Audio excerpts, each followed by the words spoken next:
صحابہ کی عظمت کے نعرے لگاؤ، عدوے صحابہ کے سینے جلاؤ، صحابہ کی عظمت کے نعرے لگاؤ، عدوے صحابہ کے سینے جلاؤ۔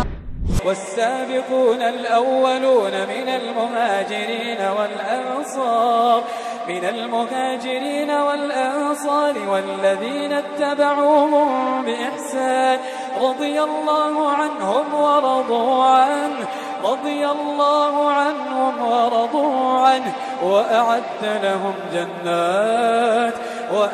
لهم جنات تجري تحتها الأنهار خالدين فيها أبدا ذلك الفوز العظيم۔ جن لوگوں نے سبقت کی یعنی سب سے پہلے ایمان لائے، مہاجرین میں سے بھی اور انصار میں سے بھی، اور جنہوں نے نیکوکاری کے ساتھ ان کی پیروی کی، اللہ ان سے خوش ہے اور وہ اللہ سے خوش ہیں، اور اس نے ان کے لیے باغات تیار کیے ہیں جن کے نیچے نہریں بہہ رہی ہیں، وہ ہمیشہ ان میں رہیں گے، یہی بڑی کامیابی ہے۔ اب آج کی جو اصل تحقیق ہے، جو میں آپ لوگوں کو شاید چونکا بھی سکتی ہے، اور اس میں سے کوئی بے ایمان بے غیرت بیٹھا ہے تو اس کے اوپر کوئی اثر ہونے والا تو ہے ہی نہیں، کوئی ایمان والا ہے تو ضرور یقیناً سوچ میں پڑ جائے گا کہ بھائی کیا سنا دیا آج تک ہم کو، کیوں کوئی بھی نہیں سنا ہے، اور کوئی جذباتی ہے تو شاید بھڑک بھی جائے، لیکن میں جو کچھ سنا رہا ہوں کسی کو جذبات میں لانے اللہ کی قسم نہیں سنا رہا ہوں، میں ایک حدیث پر عمل کر رہا ہوں اور امید کرتا ہوں کہ آپ لوگ بھی وہ حدیث پر عمل کریں گے۔ اللہ کے نبی کریم صلی اللہ علیہ وسلم فرماتے ہیں، سنن ابو داؤد کی روایت ہے، اگر میری امت میں کوئی ایسا شخص پایا جائے جس کو اللہ کے دین کی کوئی بات معلوم ہو، اگر میری امت میں کوئی ایسا شخص پایا جائے جسے میرے دین کی، میرے اللہ کے دین کی کوئی بات معلوم ہو اور اس نے وہ بات چھپا لی اور دوسروں کو نہیں بتایا، اگر اس نے وہ بات خود تک رکھ لی، میرے دین کی ایک بات تھی، صحیح بات تھی، لوگوں کو نہیں پہنچائی، تو اللہ کی اس پر لعنت ہے، رسول کی اس پر لعنت ہے، اللہ کے تمام ملائکہ کی اس پر لعنت ہے۔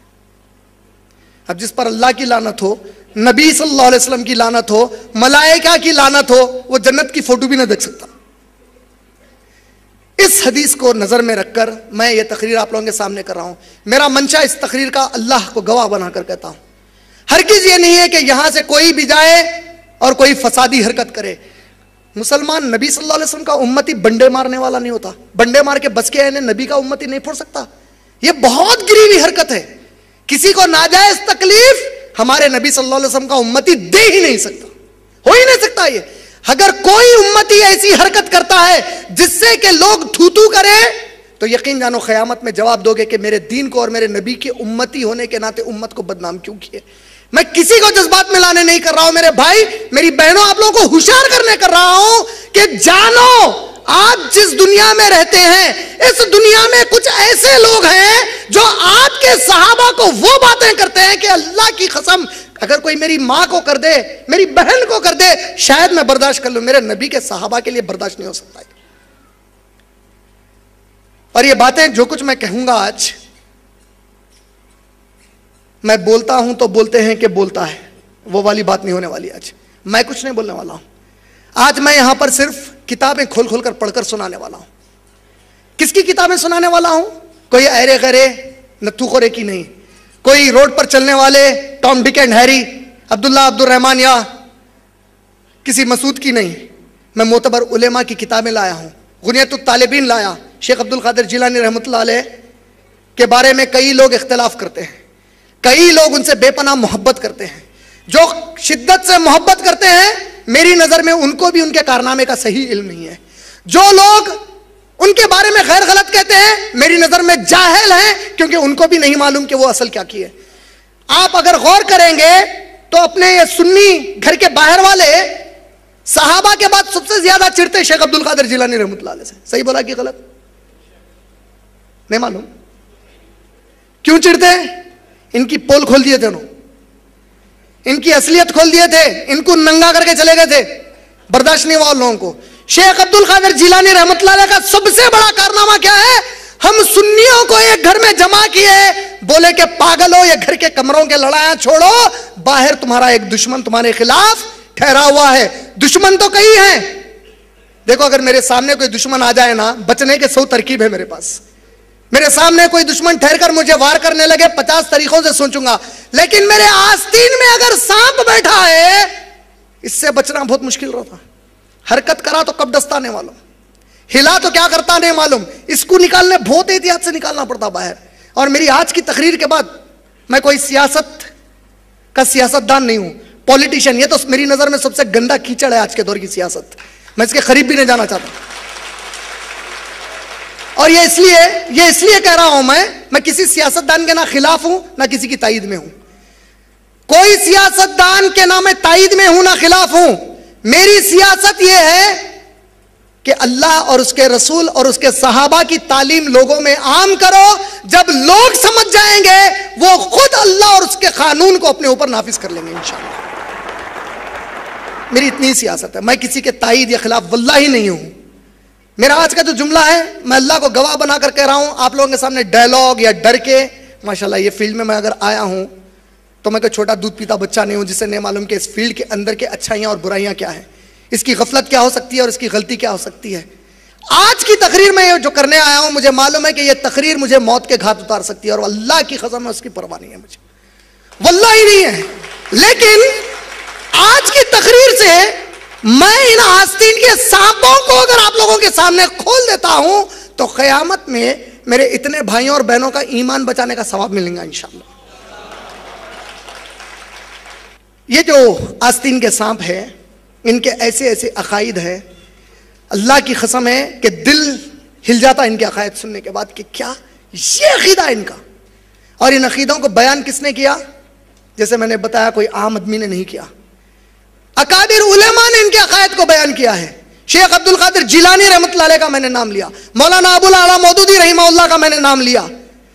ایک اور نام لیتا ہوں آپ لوگوں کے سامنے, یہ بھی کوئی چھوٹی شخصیت نہیں ہے, انجانی شخصیت نہیں ہے. میں آپ لوگوں کو پھر نصیحت کرتا ہوں, آپ لوگ کئی جہنم میں جانے والے کیڑوں کے اور ان کے خاندانوں کے نام یاد رکھتے پکچراں دیکھ دیکھ کے.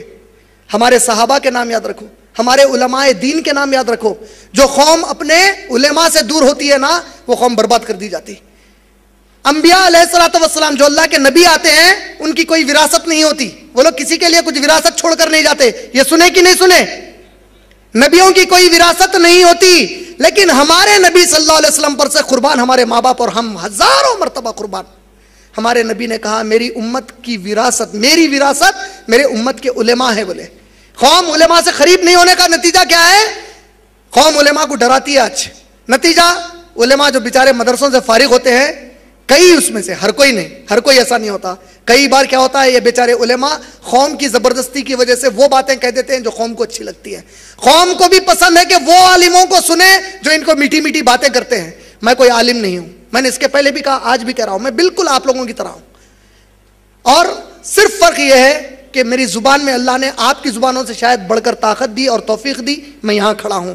آپ کے کانوں کو مجھ سے زیادہ توفیق دی, اس لیے آپ لوگ بیٹھ کر سن رہے ہیں.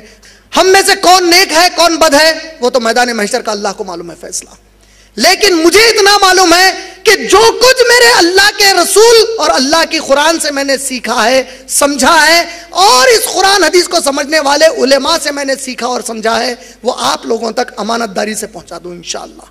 جس عالم کا میں ذکر کر رہا ہوں یہ منظور نعمانی ہے, اور یہ منظور نعمانی ہو سکتا ہے آپ میں سے بہت ساروں کو نہ معلوم ہو, لیکن اگر آپ ہمارے بڑے مدرسوں میں جائیں, جا کر ان سے پوچھیں گے منظور نعمانی کون ہے, تو ہمارے کسی بھی سنی گھر کے کوئی کمرے میں رہنے والا ان کی عزت کرے گا اور قدر کرے گا, بولیں گے بڑے عالم تھے بھائی اپنے زمانے کے, انتقال ہو گیا ان کا. منظور نعمانی رحمۃ اللہ علیہ نے ایک کتاب لکھی. آپ یقین مانیے یہ کتاب سب سے پہلی مرتبہ میں سن 1999 میں پڑھا, 1999 میں جب یہ کتاب پڑھا, تب سے اللہ کی قسم میرے دل میں ایک تڑپ تھی کہ اے اللہ اس کتاب میں جو کچھ میں پڑھا میرے اپنے بھائیوں اور بہنوں کو اس کے بارے میں بتاؤں. سن 1999 سے میں ہر محرم کے مہینے میں اپنی استطاعت میں ایک چھوٹے مقام پر اس کتاب کے بارے میں تذکرہ کرتا اور بیان کرتا تھا. بالآخر اللہ نے مقدر کیا کہ آج اس کتاب کے بارے میں آپ سب کے سامنے بیان کروں. آج اللہ نے مجھے یہاں ٹھہرایا اور میرے پیارے بھائیوں اور بہنوں کو یہاں پر بٹھایا اس کو سننے کے لیے. وہ کتاب ہے ایرانی انقلاب, امام خمینی اور شیعت, اس نام کی یہ کتاب ہے. اور یہ کتاب جب لکھے گئی تو اس کتاب کو لکھنے کے بعد مولانا منظور نعمانی نے اسے پیش کیا ایک اور اپنے سے چھوٹی کے عالم کو، جس کی انڈیا میں بڑی عزت اور اہمیت ہے، مولانا علی میاں ندوی رحمۃ اللہ علیہ کو. اور علی میاں ندوی نے اس کتاب کو تصدیق کیا اور کہا اس کتاب کو پڑھنے کے بعد میں خود کئی ایسے چیزوں کی معلومات حاصل کیا جو اس کتاب کو پڑھنے کے پہلے میرے پاس بھی نہیں تھی. یہ جو جملے میں بول رہا ہوں یہ میرے جملے نہیں. آج میں آپ کو جو ہمارے سنی گھر میں لوگ نہیں رہتے اور جو اس گھر میں رہتے اور ہمارے صحابہ کی بے عزتیاں کرتے ان کے بارے میں اس کتاب سے سنانے والا ہوں. لیکن اس کے پہلے مولانا منظور نعمانی نے اس کتاب کے اپنے ایک درخواست کے طور پر ایک چھوٹا سا خط لکھا، وہ آپ لوگوں کو اگر اجازت دیں تو پڑھتا ہوں. پڑھوں. اللہ تعالیٰ ہی کی مدد و توفیق ہے اپنے دینی بھائیوں کو اور عقیدے کے فساد سے بچانے کے لیے دینی فریضہ سمجھ کر لکھی اس کتاب کو اللہ قبول فرمائے. اب اللہ تعالیٰ کی توفیق ہی سے یہ تیار ہو کر آپ تک پہنچی ہے. آپ سب سے درخواست ہے کہ اللہ کے دین کی خدمت ہی کی نیت سے اپنے دوسرے بھائیوں تک اس کو پہنچائیے اور اس کا مطالعہ کرنے کی جو کوشش آپ کر سکیں اس میں دریغ اور کمی نہ فرمائیے. اور اس سلسلے میں اپنے کو رسول اللہ صلی اللہ علیہ وسلم اور خلفائے راشدین کے لشکر کا سپاہی سمجھیں. اللہ تعالیٰ آپ کو اس کی توفیق دے اور آپ کے اور اس عاجز کے اس عمل کو قبول فرمائے. السلام علیکم ورحمۃ اللہ وبرکاتہ. محمد منظور نعمانی، انہوں نے یہ 16 نومبر 1984 عیسوی کو یہ دعا لکھی اس کتاب میں اور سائن کر کے دیا. یہ امید سے کہ جو لوگ اس گھر میں رہتے ہیں اس کتاب کو پڑھیں گے اور دوسرے جس کو اس کتاب کے بارے میں اپنے گھر کے اندر نہیں معلوم ہے ان تک اس کی بات عام کریں گے. اس کتاب کو لکھنے کے پیچھے جو چیز ان کو ملی جس سے انہوں نے لکھا، وہ کہتے ہیں نول کشور نامی ایک پریس ہے لکھنؤ میں یا اتر پردیش میں، نول کشور پریس.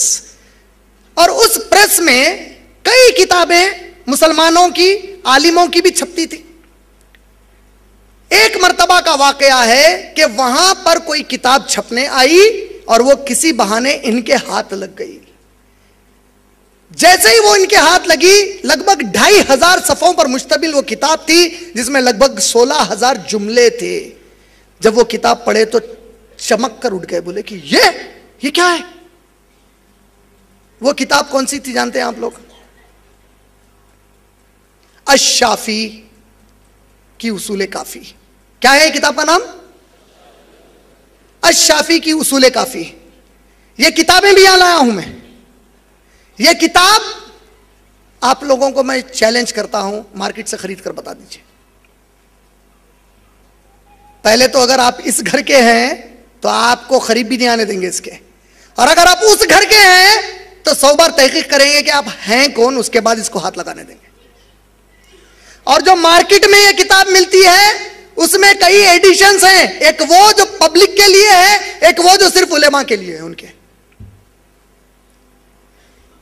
یہ جو کتاب کا مرتبہ اس گھر والوں کے پاس ہے وہ ہماری مسلمانوں کی صحیح بخاری صحیح مسلم کو ہم جو عزت دیتے ہیں، قرآن مجید کے بعد مسلمان سب سے زیادہ احترام والی کتاب کس کو سمجھتے ہیں؟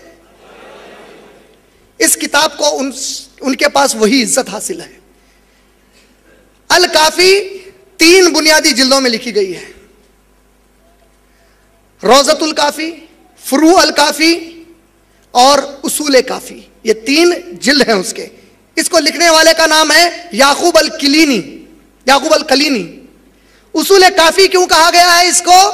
کیونکہ ان کا کہنا یہ ہے کہ ہمارے عقیدے اور مذہب کے لیے صرف یہ کتاب کافی ہے. کون سی کتاب کافی ہے؟ دیکھیے اللہ تعالیٰ کے مقدر کیسے ہوتے ہیں. اللہ نے منظور نعمانی کے ہاتھ یہ کتاب لگا دی. اس وقت جب انہوں نے یہ کتاب پڑھا، اتنے بڑے عالم جس کی عمر تھی یہ کتاب پڑھتے وقت 80 سال، وہ کہتے ہیں اپنی کتاب میں چمک گیا اور مجھے محسوس ہوا کہ میں نے دین کی کوئی خدمت ہی نہیں کی. یہ کتاب، اچھا یہ جو کتاب میں لایا ہوں نا وہ اس کتاب کی طرح نہیں ہے. یہ آپ کو ہر مارکیٹ کی دکان میں ملے گی. لیکن آپ کو آج پڑھنے کے لیے کیا چاہیے؟ فیمینا،